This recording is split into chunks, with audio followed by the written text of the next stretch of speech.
Lines are one-dimensional, but if you put several lines together in the right way, a second dimension emerges, something more complex than any of the individual lines. Human beings are complex creatures. We make decisions based on a variety of factors: genetics, upbringing, feelings, beliefs, desires, and so on. Much of what we do can't be explained in terms of one specific factor, so one-dimensional explanations of our behavior are often misguided. Take jihad. What causes jihad? Is it poverty? If so, shouldn't we see jihad among all poor people, whether Muslim or not? Is Islam the cause? If it were, wouldn't everyone who believes in Islam be a jihadist? One-dimensional explanations won't help us understand jihad because it isn't the result of one factor. It's the result of three. If you're missing any of the three factors, the new dimension doesn't emerge. But when all three come together, they form what we'll call the jihad triangle. First factor, belief in Islam. To become a jihadist, you have to believe that there is no God but Allah, that Muhammad is his messenger, and that you have access to the commands of Allah and Muhammad. Islam is foundational because if you don't believe in Allah, you're not going to wage jihad for him. You might fight for other things, but it won't be jihad. Second factor, knowledge of what Islam commands. You can believe in Islam without knowing that Allah commands Muslims to fight those who do not believe in Allah, or that Muhammad declared, "I've been ordered to fight people till they say there is no God but Allah." When I quote these passages to westernized Muslims, they generally have no clue what I'm talking about, even though I'm quoting Allah and Muhammad. But the jihadist is familiar with these kinds of passages, so jihadists aren't merely Muslims. They're Muslims who know that they've been commanded to violently subjugate unbelievers. Third factor, obedience. The world is filled with people who choose the path of least resistance, people who do whatever makes them feel most comfortable. But some people are wired differently. They are willing to do whatever they believe is right, regardless of the consequences. You can kill them, they won't back down.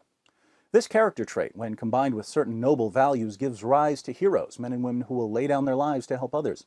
But when it's combined with belief in Islam and knowledge of Allah's commands, it results in obedience and a willingness to fight the unbelievers and the hypocrites and be unyielding to them. So belief in Islam by itself doesn't produce jihad. Knowledge of what Islam teaches by itself doesn't produce jihad.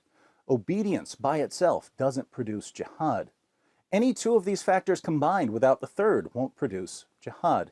You can believe in Islam and be thoroughly willing to obey Allah as long as you don't know that He commands you to wage jihad.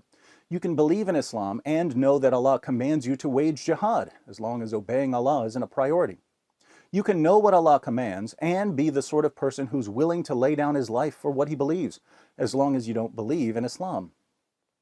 Once we understand that the triangle requires all three sides, we can start to answer some of the more common questions about Islam and violence. For instance, we often hear the question, if Islam is violent, why are there so many peaceful Muslims?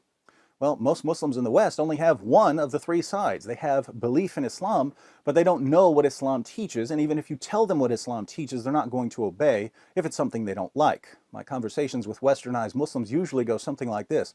The Muslim says, "Islam is a religion of peace." I respond by quoting a bunch of passages from the Quran. Then the Muslim says, "You're ignoring the context," so I take him through the context. At that point, he calls me an Islamophobe and says there's no point in talking to me. Notice, even when the commands and the context are spread out in front of them, many Muslims simply will not obey. They'll always be one side shy of a triangle. Another common confusion surrounds the issue of radicalization. How many times have we heard, "He was such a polite boy growing up. We don't understand how he ended up with a group like ISIS."